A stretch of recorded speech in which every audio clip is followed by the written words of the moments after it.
Hello. It is often said that the Welsh language has a very distinctive, difficult sound to pronounce. Llaeth, Llefrith, canwyll, gollwng, eraill, lleill, llwyn, llwynog, cadno, llwynog, cadno, llwynog, cadno, llwynog, cadno, llwynog. cadno. In this video, I will show you that this sound is quite common around the world in different languages, just not in Europe, which may help us explain where this sound came from in the Welsh language. Then I will show you how to pronounce this sound. I'm Benjamin, let's go. Fancy linguistics people call this the voiceless alveolar lateral fricative.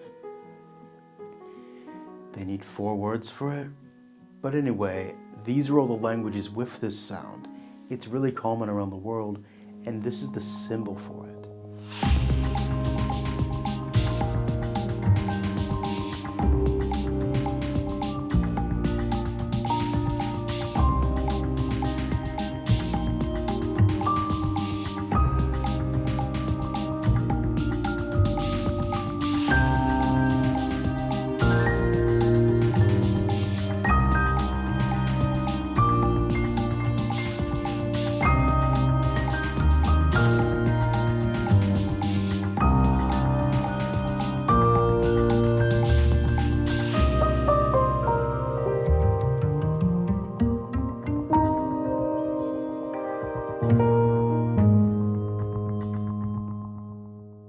You may have noticed that there are not many languages in Europe with this sound, and most of them far to the north or the east.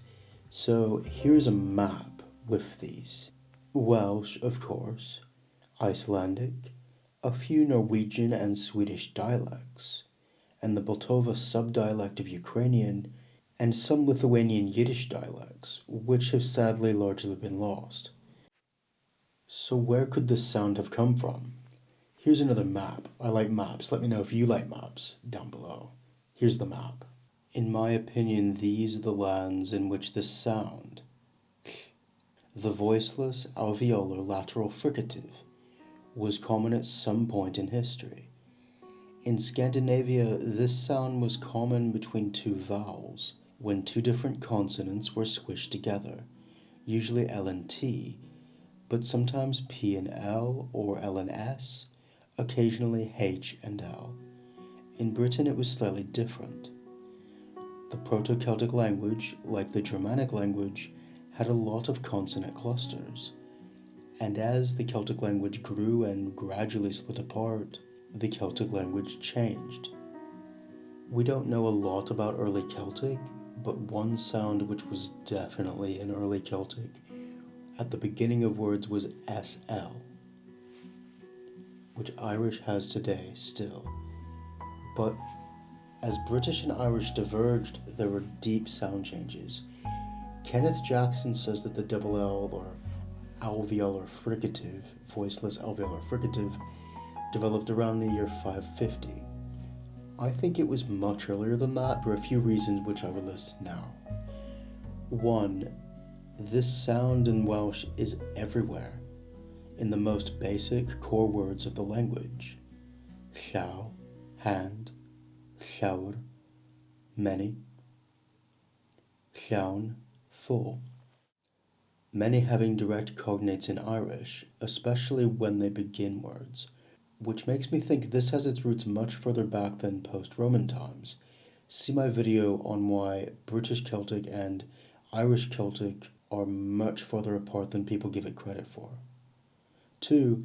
Not all of the British languages have this, and within Welsh, we know the sound was used in Scotland, and this sound gets fainter as you move south, in spoken Cornish before the community language went out, before the revival. We think the double L sound was more of a prolonged sound. an accent, and in Breton it's faintly there, but it's certainly not a voiceless fricative. This was a dialect continuum, having its roots in the north of Britain. 3. Zooming out, where the was found in Norway and Sweden, this was a borderland between Indo-European languages and Old European languages. And Pictish in the north of Scotland, from what little we know about it, like matriarchal lines, may suggest an interesting fact that it was influenced by pre-Indo-European cultures, if not languages. I know what you're thinking. Pre-Indo-European languages did not survive into the Roman era of Northern Europe. However, it seems to me with what little we know about Old European languages, which is not a lot. Languages like Basque, Etruscan, some substrates within Greek, Corsican, Sardinian, Catalan, that these groups did not have a lot of consonant clusters. They alternated vowels and consonants, much like Japanese does, and they would not have been able to pronounce consonant clusters coming in from Indo-European languages. So, in my humble opinion, in the northern frontiers of where British Celtic and Proto-North Germanic were expanding at this point, you had non-Indo-European speakers being assimilated into these groups. And it would have been like, how do I pronounce these crazy consonants? Eventually.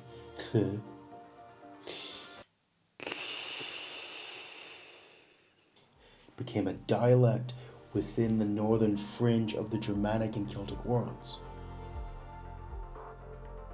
Now you might ask, well, why didn't it happen in Irish? That's a good question. Maybe there was a different language group in Ireland before the Indo-Europeans came in than to Britain. Maybe it was colonized at a different time, or settled rather. However, it would explain why the double L sound is not found in southern British languages, and why even within the Welsh language it's a dialect continuum, with the southern end of Welsh the sounds much weaker and less pronounced, much softer, and we know that north, going into Scotland, this sound was used. We have poetry that clearly shows us it was. And in Scandinavia it would explain why the fjord country, which is difficult to penetrate, was able to hold on to this sound and propel it into Iceland later. But that's just my theory. Let me know what you think down below, and how do we pronounce this sound? You can only truly learn a sound by being around others and listening a lot to people who use it. I suggest after this video listening to Radio Cymru. The sound is found in, as I said, loads of basic words. You're not even going to be able to hear a full conversation in Welsh ever without this sound. However, if you want a basic explanation, this sound used to be written in Welsh as LH, but flip those around. HL. That's beginning to get to the root of the matter. But it's neither chla nor chla. It's a fusion of L and H, really. In fact, H, L, T, S, this sound is found where all of these letters are pronounced together in the mouth, where they meet. It's difficult to say even through a video, but a lot of people say, put the tip of the tongue at the top of the mouth. No. Put the whole front of the tongue. The whole front of the tongue. A section of your tongue, like maybe the first fourth or third of your tongue at the top of the mouth, and gently blow out. You need patience, you need to listen, you need to practice, and kids do this. For centuries, children say they want a llwy, a spoon. They want another, arall. They want things to get better, gwell. So listen to the llais, the voice of others, eraill, and you will get it over time. Children can do it, so you can do it. No problem. Thank you very much for watching. Diolch yn fawr iawn. Hymwylio. Buy me a coffee if you want to support the channel. Or join as a member. Anything's appreciated. See you next time.